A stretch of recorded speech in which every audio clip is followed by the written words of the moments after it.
actions, it backfires almost every time because you amplify the very thing you did not mean to amplify. Can you hear us? So when you see your children or your lovers or your peers or your co-workers, when you see them or hear them struggling amidst something, just take your leave from their physical presence as quickly as you can. Run into the woods, go running into the woods. And find your alignment as quickly as you can about them. And think about their connection with source energy. Think about their inner being. Think about their vortex. Think about what they are asking. Think about their potential for success. Think about their well-being. Do it vibrationally, and then notice the next time you see them. There is an improvement when you are with them. And the next, and the next, and the next, and the next. And then you'll hear someone say to you, you know, I just feel good being around you. And you'll know that it's because you see them through your eyes of source as they really are. And you are adding to the momentum of that. Actually, everything you just said over the last several weeks, I've been experiencing that with like my family. Doing what you said with the child walking, all I ever wanted to do was try and do my best, and seeing people were doing that. And I'm finding that instead of thinking of the things that made me angry or hurt me or why don't you do this, I start that and I feel bad, I don't like it, and then I start thinking, you know, you're the most generous person. You were always there when I called you. You always told me I was loved and cared for. So it's almost as, like you said about the buffet, everything is here. It's up to me to decide what to look at. And if I want to see that in someone I care about, then I need to see that, not yes. what I think they Yes, yes, and yes. But can you feel how the primary reason that you continue to feel misunderstood is because you're trying to use words when only vibration will do. Yes. And this is the thing that we're wanting you to realize, is that your words can't be heard if someone's not in the receptive mode of your words. And so the best you can do is get into vibrational alignment with who you are, where you are understanding yourself. So you're looking for your understanding from your inner being, not looking for it from someone who cannot give it to you. Does this make sense? And then it comes full circle, because you're looking for understanding, but they can't find it. And then you don't have it, and then you lose your way. Or you can withdraw from that and not look for understanding or love or anything in all the wrong places. Instead, look for it where it is and find it, and then go.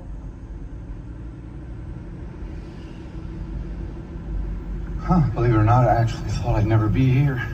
I feel kind of like the gentleman over there. I don't really have a question. It's been answered by being here.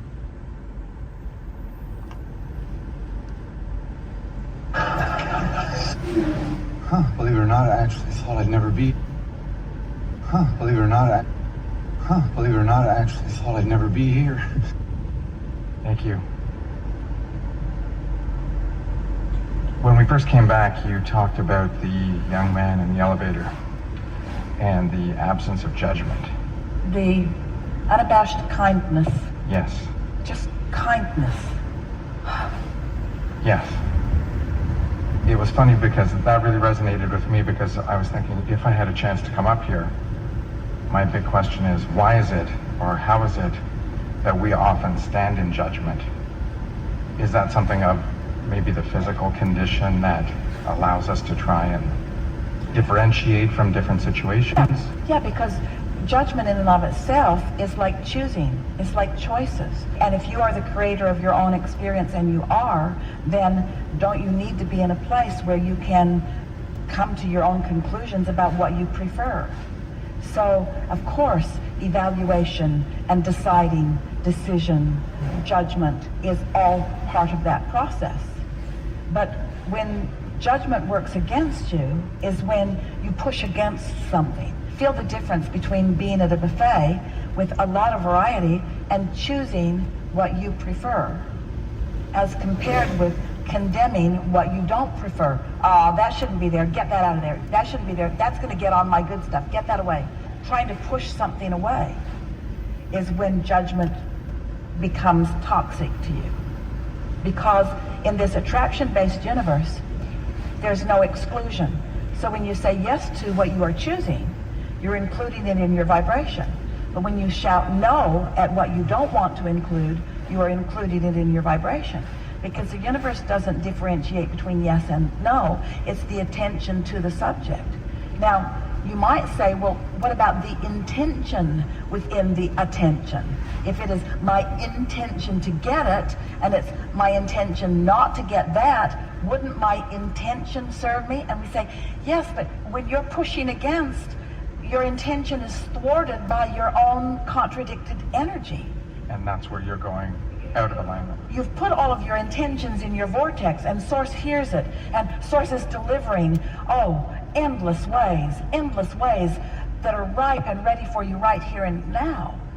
But in your awareness that what you want isn't yet, then you set up a vibration of resistance where you disallow it from coming. So even though the answers are coming and the situations are unfolding and the opportunities are plentiful, you keep missing it because you're not in the receptive mode where you can receive it. One of the things that we think is really worth pointing out is that because this is a vibrational universe and because you are interpreters of vibration, then it is accurate to say this is a perceptual universe. It's as you perceive it to be.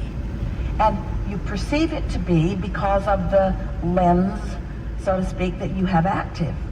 So, how thoughts are turned to things, most people are under the flawed premise that everybody sees things like they see them.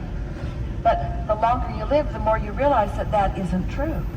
And so often you find yourself trying to explain or even defend your position to others who are seeing it differently from you. And that is perhaps the most detrimental habit that you have, of trying to talk somebody else into seeing it the way you see it, because that sort of judgment, it's trying to push away their wrong opinion in order to make way for your right opinion. Only your right opinion gets lost in the mix, and your attention to what you think is wrong becomes dominant in your vibration. So everything that feels good to you, to any of you, what feels good for this reason. You're in alignment with it. Anything that doesn't feel good feels not good for this reason. You're out of alignment with something wanted. Every single time, no exception. So we can use that as a tool, the judgment, and like you said, choosing that which is pleasing to us as opposed to condemning that which isn't. But you see, the reason that you would condemn someone else is because you're not understanding, and a lot of people feel this way.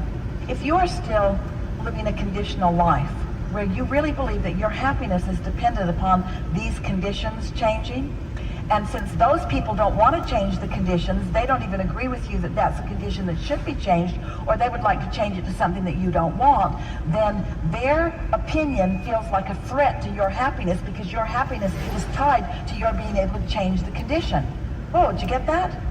So in a conditional world, if you believe that the conditions have to change for you to feel good, then you got to round them up, and you've got to indoctrinate them, and you've got to wrestle them to the ground, and you got to make them agree with you before you can feel good. And that's not happening because the entire universe is not working with you in that regard. So in that case, it would be the same as building up the resistance and putting yourself completely out of alignment, even though the focus of desire is it's proximate enough, but you're coming at it from the wrong angle. And even though you're well-meaning, and even though what you want is for good reasons.